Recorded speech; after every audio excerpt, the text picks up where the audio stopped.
आज हम लोगों की चर्चा होगी धनु लगन के जन्म कुंडली में मांगलिक योग के प्रभाव को लेकर। धनु लगन, इस लगन के लग्नेश बृहस्पति होते हैं कुंडली के मालिक, और मंगल इस कुंडली के लिए पंचमेश और 12वें भाव व्ययेश के मालिक है। चूँकि लग्नेश बृहस्पति के साथ मंगल का अति मित्रता का संबंध है, ऊपर से मंगल त्रिकोणेश है यानी पंचमेश है और 12वें भाव व्ययेश है।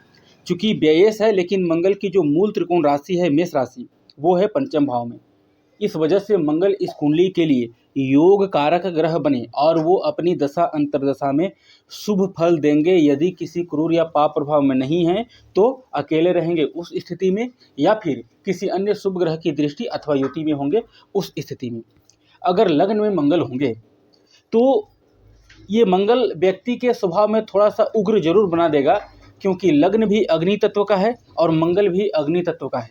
ऊपर से पंचमेश होकर मंगल लगन में बैठे हैं, थोड़ा सा व्यक्ति खर्चीला होगा क्योंकि 12वें भाव का मालिक भी मंगल है, खर्च के मालिक। लेकिन उसके पास बुद्धि काफ़ी तार्किक होगा, अपने ज्ञान बुद्धि विवेक से अपने हर मसले को आसानी से संभाल लेगा। दृष्टि विवाह स्थान पर जाएगी, कोई समस्या नहीं है, समय पर विवाह हो जाएगा। शत्रु राशि को देख रहे हैं, बुध की स्थिति अच्छी है, 6-8-12 में न हो, नीच का न हो तो कोई दिक्कत नहीं है। मंगल की स्थिति कोई ज़्यादा नुकसान नहीं करेगा। ये मंगल आपको सफल बनाएगा क्योंकि अपने से 9वें हाउस में गया है। जीवन में हर तरह की सुख सुविधा, एजुकेशन और संतान के लिए काफ़ी अच्छा है। मंगल चतुर्थ भाव में बैठेगा तो चतुर्थ दृष्टि सप्तम भाव पर आएगा शत्रु राशि का, लेकिन मंगल यहाँ पर भी मित्र राशि में है। जमीन जायदाद प्रॉपर्टी का हर तरह का सुख सुविधा देगा। जन्म स्थान से दूर जाने पर विशेष सफलता प्राप्त करेगा। और तो और संभव है कि आपको मंगल की दशा अंतर्दशा में ट्रेवलिंग का कार्य मिले। आप प्रॉपर्टी डीलर भी हो सकते हैं, आप बिजली विभाग में भी काम कर सकते हैं, सेना पुलिस फोर्स से संबंधित क्षेत्र में भी आप कार्यरत हो सकते हैं। इसकी संभावना अत्यधिक बनती है। व्यक्ति को माता का सुख मिलेगा, काफ़ी अच्छी नींद आएगी व्यक्ति को। जब सप्तम में मंगल होगा तो यहाँ पर शत्रु राशि का मंगल है, लेकिन वो पंचमेश भी है और 12वें स्थान का मालिक है। यहाँ का मंगल अगर किसी क्रूर या पाप प्रभाव में नहीं है तो उस स्थिति में प्रेम विवाह का योग बनाता है। व्यक्ति का प्रेम विवाह होगा, परिवार वाले, घर के हर एक सदस्य, रिश्तेदार की मर्जी से होगा। उसके पश्चात अगर शुभ ग्रह की दृष्टि अथवा युति है, या फिर सप्तम में खुद बुध बैठा है, या फिर बृहस्पति की दृष्टि है, या शुक्र साथ में है, तो प्रेम विवाह सुखद भी रहेगा। थोड़ा सा ये वैवाहिक जीवन में विलंब उत्पन्न खड़ा करेगा, लेकिन अगर मंगल अकेला है तो ज़्यादा परेशानी तो नहीं देगा। थोड़ी मोड़ी समस्या आएगी वैवाहिक जीवन होने में, लेकिन विवाह हो जाएगा, वैवाहिक जीवन भी ठीक ठाक रहेगा। अगर गलती से या दुर्भाग्यवश चंद्र का योग बन जाए, जो कि चंद्रमा इस कुंडली के लिए अष्टमेश है, राहु शनि केतु की दृष्टि अथवा युति आ जाए तो फिर विवाह में देरी भी होती है, और विवाह हो भी जाए तो तलाक तय हो जाता है। कई बार विवाह होता भी नहीं है। इस तरह की स्थिति इस लगन की कुंडली के लिए मंगल बनाते हैं।